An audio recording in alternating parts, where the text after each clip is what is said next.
Okay. May Sir. isang bullet daw sa taas. And then the rest?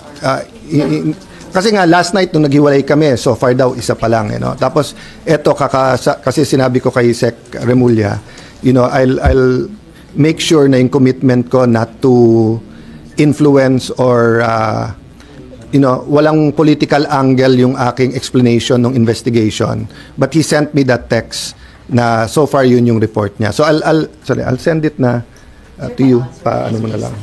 Sir, wala kang sinabi si General Clarita kung nasaan yung NBI, kung nasa DSIS side o nandito sa Senate?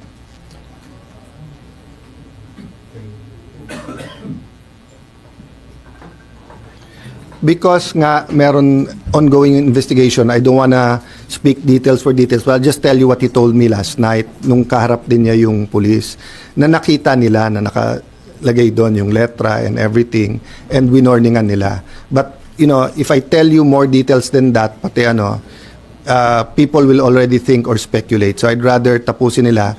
Ang sabi sa akin ni Sec John Vic, bina-backtrace nila. They got a lot of IDs sa the guy na bumalik. Pinabalik daw siya para kunin yung bag. Puno ng maraming IDs sa bag. So they got his fingerprints, bina-backtrace niya. When I left, they were bringing him to Pasay for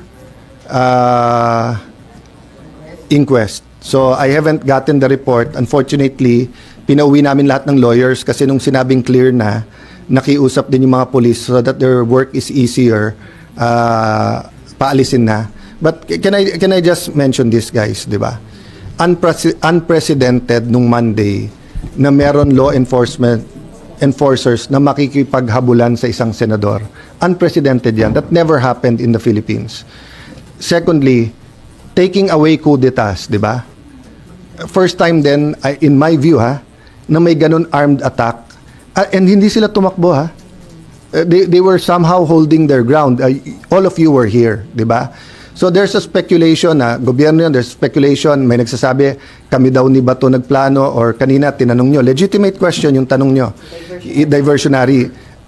If it was a diversionary tactic, it was crazy. Why? When you did that, lalong dumami yung tao dito lalong dumami yung police. That's why nga Sec John Vic wanted to go upstairs to make sure he's okay. But nung kausap ko yung anak, his tired, etc., I respected that. Sec John Vic respected that. But kagabi, bumaba pa si Senator Bato.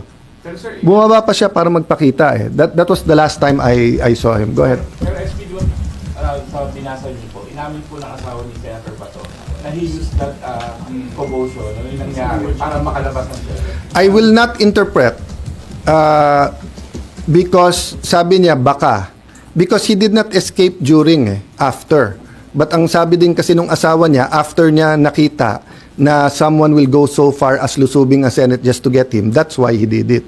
Kasi if I was in his shoes, I will escape when it's least expected. But again, mali yung word na escape because there's no warrant Diba? There's no warrant. So, he's free to go. When you for example pumunta ka sa simbahan at sabihin mo, I'm seeking sanctuary. Pag gusto mo nang umalis, pwede kang umalis. It happened kay June Lozada. He slept on my couch on the 5th floor, and then nung sinabi doon na lang siya sa mga madre, and then sinabi doon na lang siya sa Lasal Green Hills, lumipat siya doon. SP, kung walang warrant, bakit siya nagtago dito sa Senate? Bakit niya... Because hinabol siya ng mga NBI na walang warrant. So, I'm not saying as a fact walang warrant. Excuse me. I'm saying they did not present the warrant to us. And I'm waiting for it. They did not give us.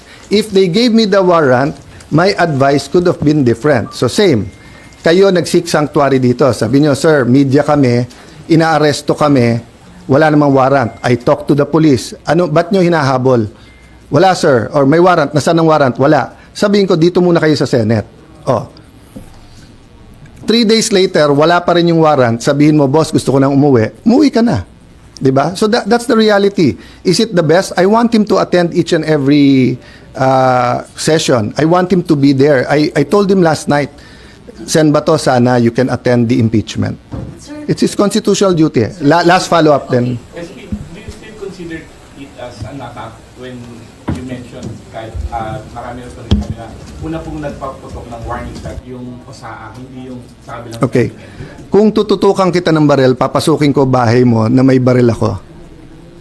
Nag-warning shot ka, pinutukan kita pabalik. Is it not an attack? Sorry but I don't think there's any question. The Senate is under attack. Was under attack. All of you, your lives were in danger last night. So, I know it's your job to ask a question, but you will tell me, pagka may nagpaputok na warning, hindi under attack yon? My God! We're a democracy. This is the Senate of the Philippines. Please naman. Di ba? Yeah. What do you think happens when there's no democracy? Who's the first casualty? The media. Wala nang media kapag wala. Di ba? Pag sinabing kami muna nagpaputok, umatras sila, or security guard ng GSIS yun, di sabihin nyo, baka ito ay gawa-gawa lang, baka ito ay drama. Pero nagko-focus kami dito, hinihintay namin articles of impeachment, nakita nyo naman lahat ng pangyayari. Napakagaling ko naman mag-orchestrate ng lahat na yan. Kaya kong papuntahin dito mga armadong grupo. You know my history. I've been in government since 1992. Do you have any history of doing that? O sa Taguig, have we done anything like that ever? No, so, excuse me, I mean, I'm not taking offense at the question, but, you know, if you have any doubt, you're doubting our democracy, you're not doubting my statements. Ko lang, sir. Yung kalaban po, pwede na natin sabihin na, sir, sinabi kasi ni Senate Sec Dong Mendoza right after the shots were fired last night na perceived NBI. Are you ready to say that na perceived NBI yung kalaban? Nasabi naman ni Sec Dong yon, at sabi ko sa kanya, I don't blame you for giving them the information on the ground. And you ask the right questions. Tama yung direction nyo, etc. But I'll be very fair. When the President called to check how we are, and when the President said, it's not government, it's not the AFP, it's not the PNP, it's not the NBI, of course, he's the President. I'll give him the benefit of the doubt. I'll assume. But I told him, but Mr. President, we have a bad experience sa NBI. They haven't been truthful with us. Having said that, Sec John Vic assured me, walang whitewash to. So he told me some of the information even before we got home kasi I'm sorry for the reaction but you know, people risked their lives yesterday. One of our nagugulpi na yung isang OSAA, the others could have done this. What I want to prevent is that, you know, there are certain things in life na may red line yan. Di ba? Di ba? Yung, you don't, you know, you respect your parents, unahin mo yung mga tatanda, di ba? Pero kung yun ay mga normal na kabastusan, di ba? But you don't attack Malacanang. You can march, you can protest. You don't burn down the Supreme Court, and you don't attack the Senate in an armed manner. Di ba? It was 100% an attack. If it turns out sa investigation na sira ulo lang yon, na he lost his mind, then a question ko, how did he get the IDs? How did he get in? How did he get? If it was government, then I'm sure the President will act upon it, di ba? So I don't know right now, and I don't want to give details, but sinabi na but yung binasa ko sa iyo, galing na kay Sec John Vic yun. So, at sinabi niya, NBI yun. Sir,